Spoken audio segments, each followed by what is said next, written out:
আসি হইল সেন্ট মার্টিনের ছেড়া দ্বীপের একদম শেষ পয়েন্টের কাছাকাছি। একটা জিনিস যেটা নোটিস করার মতো ভাই, হাঁটতে হাঁটতে দেখলাম, হাইটা আসলাম তো প্রায় অনেকখানি পথ।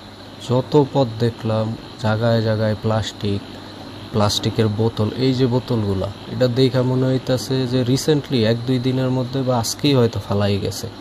কেন ভাই, এই জায়গায় ম্যাক্সিমাম লোক আসেন ওইসে টলারে কইরা জেটি ঘাটাতে। এই জায়গায় এসে আপনার কিল লইগা খাইতে হইব।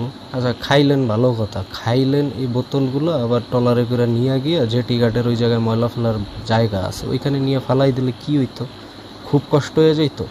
এই যে আপনি মনে করেন আইসা এই জায়গায় খাবার খাইলেন, প্যাকেট বোতল ফালাই গেলেন, নিজের গোয়া নিজে মাইরা গেলেন, আগামী সামনে আর আপনারা নিজেরই আইতে দিব কিনা তার ঠিক না, আপনিই নষ্ট করে গেলেন জায়গাটা।